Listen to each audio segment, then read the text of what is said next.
Onko me unohdettu jotain? Sähän oot ihan hermona. Eikö se kuulu asiaan? No totta kai se kuuluu asiaan, mutta me vaan ei haluta, että sä stressaat liikaa. Eihän tässä ensimmäistä kertaa olla näissä puissa. Mutta vakavissamme ollaan. Etteikö te ihan nukkuu erillään ensi yönä? Ei. Ilman muuta. Missä me sit nukuttais, jos ei omassa sängyssä? Kyllä me jotain keksitään, kun mä en vaan halua ottaa minkäänlaista riskiä. Koska susta on tullut taikaus. No ei varavenettä kaada. Ja muistelepas vaan, miten kävi viime kerralla. No mutta jos äiti ja Sanni menee mun luokse, niin mä voin jäädä tänne ja pitää seuraa meidän sulhaspojalle. On loistava idea. Hyvä on. Vaikka en mä uskokaan tollasiin hömpötyksiin.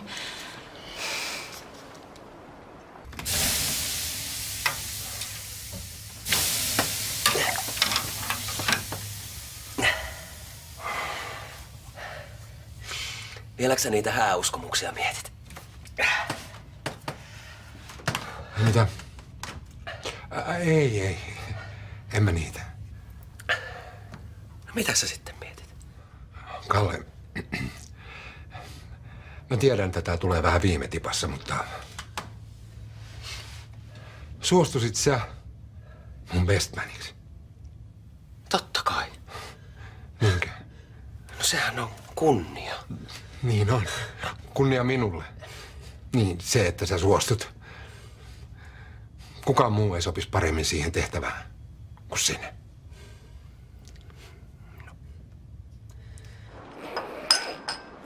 Ei! Mitä tapahtui? Kangaseen pukupussi vetoketun väliin. Sitten mä yritin irrottaa sitä, niin tää repesi. Mitä me nyt tehdään? No nyt me korjataan tää. Vai? Mitäs tää oli merkki jostain?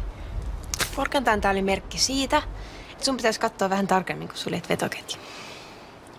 Puvun repeäminen ei voi tietää hyvää. Ukkostaakin. Se ja Ismo ootte molemmat ihan sekoja. Niin. Itsehän mä tän helman rikoin. Nimenomaan. Ja huomenna ihan varmasti paistaa aurinkokin. Nyt vaan lanka ja neula kehiin ja uhdot skumpalla alas on sun taikausko. Taisin huolestua ihan turhasta. Mut onneksi sulla sentään on jalat tukevasti maassa. Ai, terve. Eikö se olekin komea kuva? On joo. Onnea vaan. Ai, kiitoksia. Niin, ja tervetuloa juhlimaan huomenna. Toi kutsu koskee kaikkia tässä rapussa asuvia. Sori. Mä en taida päästä. No, se on harmi. Mutta tuu ihmeessä, jos suunnitelmat muuttuu.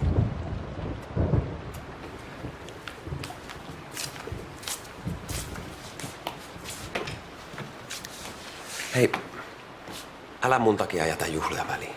En mä sillä kun. Musta olisi kiva, jos sä tulisit. Katsotaan. Ehkä.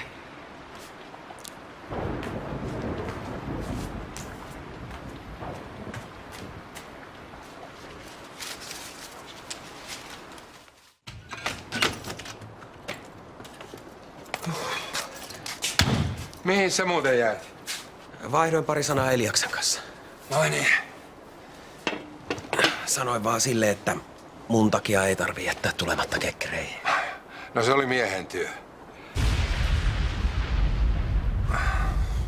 Pitäisikö käydä katsomassa, mitä äidille ja Sannille kuuluu? Kyllä ne siellä pärjää. Pidä sä vaan huolta siitä, että mulla ei mene pupu pöksyyn. Oot sä jo opetellut ulkoa sun vihkivalan? Joo. Täällä on ja pysyy. Voitais sä kirjoittaa sen ylöskin varmuuden vuoksi. Mitä turhia. Niin, jos tiukka paikka tulee, niin mä katson sun äitiä syvälle silmiin ja näen ne sanat sieltä. Oi sua. Joo. Pitkä matka on tultu tähän. Jotkut on kai vaan tarkoitettu toisilleen. Älä huoli, Kalle. Kyllä säkin vielä löydät sen oikean. Mä oon ihan varma siitä. No niin. Otetaas. Bestmanille.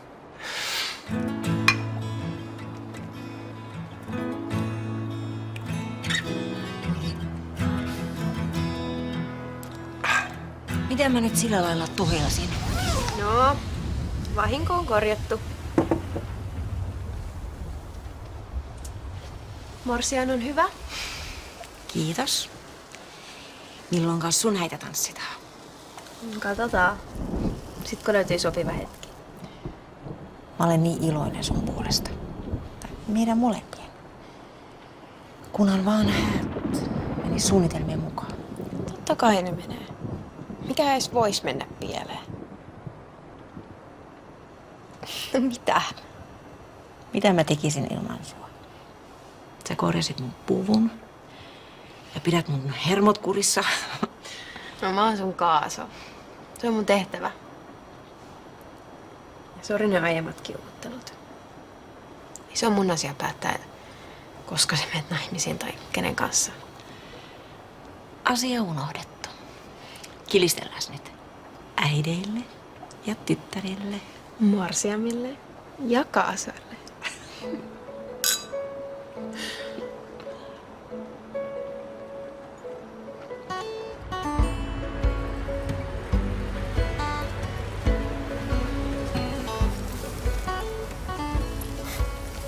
Voitko vetää sikeet? Oispa ollut nyt hereillä ja nukkunut sit, kun pappi puhuu. No, herätetäänkö? Äiti kysyi, että milloin meidän häät on. Aha, okei. No, mitä sä vastasit? No, et sit kun on sopiva hetki. No, mitä jos vaikka sit kun mä oon virallisesti pojan isä? Kuulostaa tosi hyvältä. No, mitä nyt? No, pakko vaan vähän fiilistellä. Kun kerrankin kaikki on lähes täydellisesti. Lähes täydellisesti. Niin kyllä mä oisin moillinen edelleen vähän stressaa. No joo, mutta tietysti sen adoption jälkeen niin sillä ei ole enää mitään syytä mussuttaa yhtään mistään. Ajattele. Kohta me ollaan ihan oikea perhe. Mun mielestä me ollaan jo ihan oikea perhe.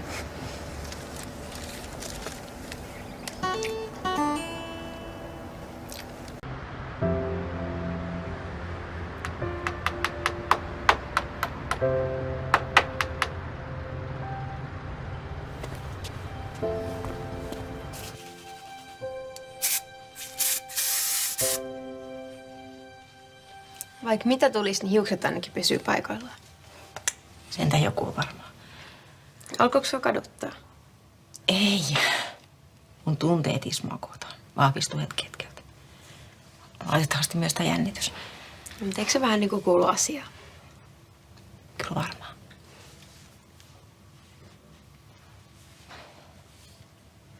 Sä olet kaunis. Me onkin sun tytär. Mutta nyt, mammaseni. Nyt on aika mennä naimisiin.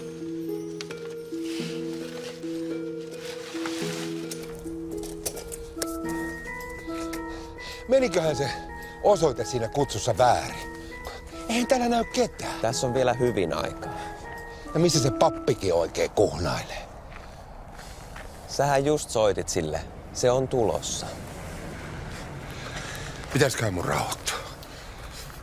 No ainakaan sun ei tarvitse pelätä, että tuleeko puoliso paikalle.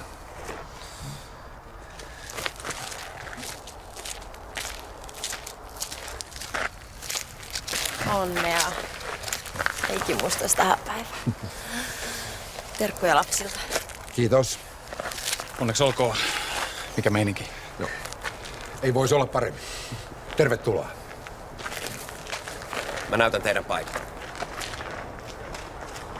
Eli tähän voitte käydä istumaan. Hääseremonia käydään tässä ja sen jälkeen siirrytään sisätiloihin syömään. Toi hommahan käy sulta niin kuin vanhalta tekijältä. Mulla on sitten hieno poika.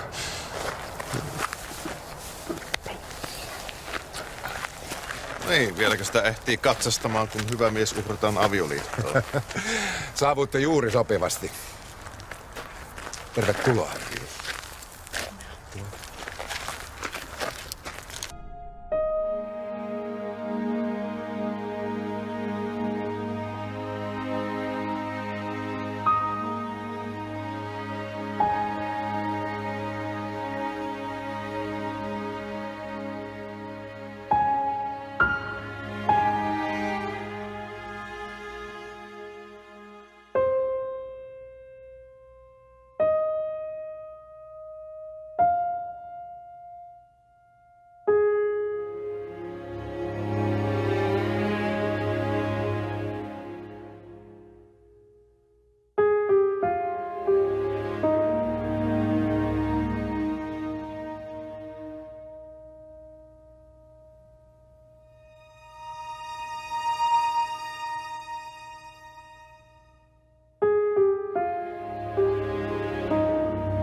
Kristiina,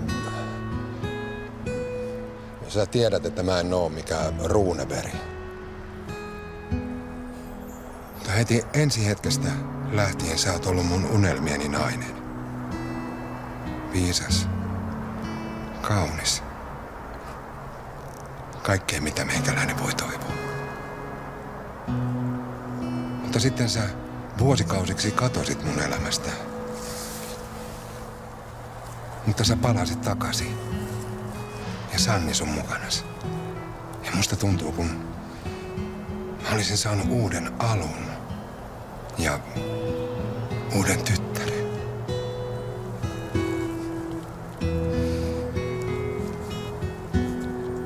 Se, että meille annettiin tämä mahdollisuus, on merkki. Meidät on tarkoitettu kulkemaan tämä matka yhdessä. Vaikka mitä esteitä meidän tielle asetettaisiin.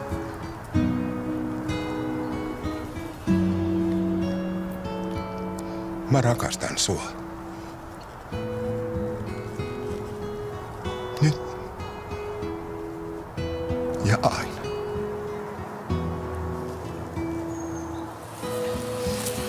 Ismo,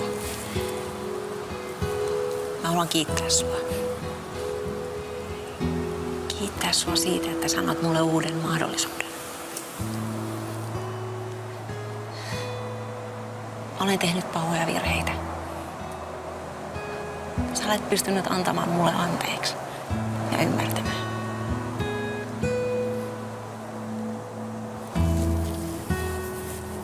Mä saan puolisokseni miehen, jolla on suuri sydän.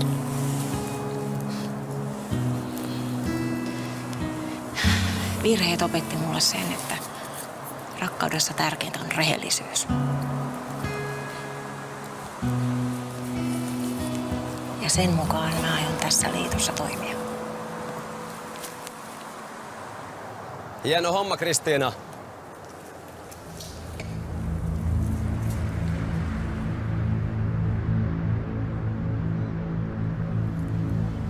Oiskohan sun aika sit kertoa pari totuutta?